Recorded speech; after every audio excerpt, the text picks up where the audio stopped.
Hello and welcome to the 5 Minute Film Club. I'm sure many of us over the past 8 months being stuck inside have glanced out of the window and observed our neighbours and maybe even said, that looks like more than 6 people going into that house. So with all that going on, I can't think of a better film to sit down and watch than Rear Window. But just be careful who you spy on.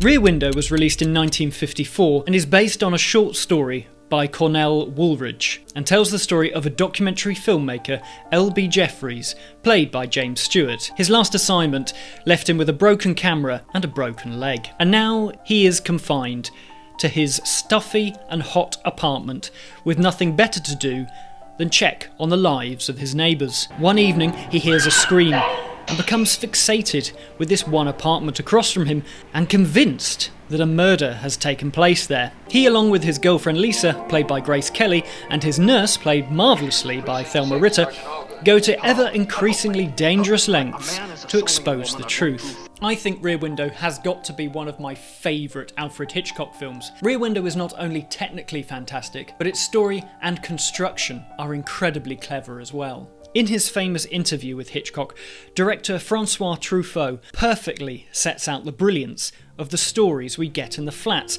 Jimmy Stewart looks out at, and how his relationship with Grace Kelly's character plays into it.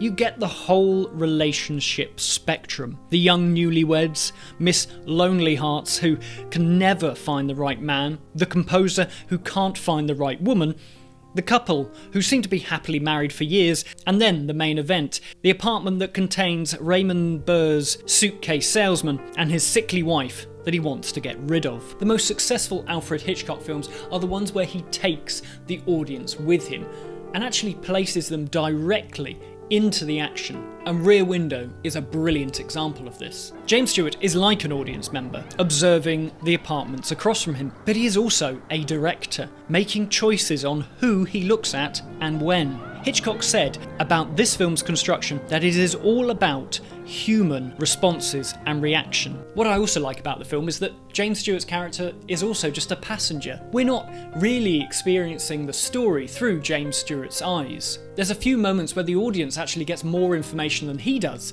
For example, when James Stewart is asleep, we see Raymond Burr's character leave with the suspected Mrs. Thorwald. Even on a subconscious level, even the most unobservant audience member must understand the artifice at play. Hitchcock is not only controlling the characters we see, but he's manipulating us. It's a great film to look at if you want to start to unpick the filmmaking process, because it's also wonderfully clear. The opening sequence is straightforward, with not one line of dialogue being uttered to tell us what we need to know, just a single take filled with information. It's a trick he uses at the end to give us a glimpse of what happens next. All in all, Rear Window is an exceptionally rewatchable film, and again, that's nothing revolutionary. The reason for this, however, is just how every single element works perfectly in tandem with each other. I always have a feeling that the second that this film finishes, I want to watch it all over again, just to immerse myself back into the experience of it. Besides Kelly and Stewart, who are always watchable, it's the brilliance of the supporting characters that really round out this film and make it a thoroughly enjoyable experience. New York state sentence for a peeping Tom is 6 months in the workhouse. Oh, hello, Stewart. They got no windows in the workhouse. You know, in the old days, they used to put your eyes out with a red-hot poker. Any of those bikini bombshells you're always watching worth a red-hot poker? Oh, dear. We become a race of peeping Toms. What people ought to do is get outside their own house and look in for a change. Yes, sir.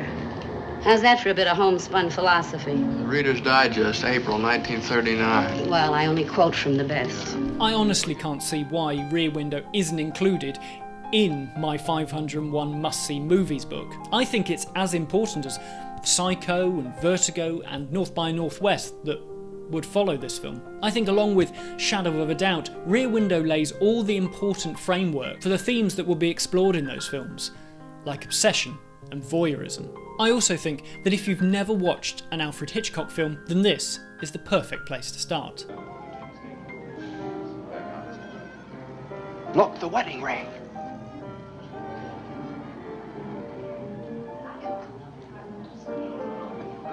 the ladies seen them. Thank you very much for watching my review of Rear Window, and I would absolutely love to hear your comments about the film down below. This Friday I will be reviewing the screwball comedy Bringing Up Baby, released in 1938. It's a brilliant bit of absurdist escapism to indulge in these difficult times.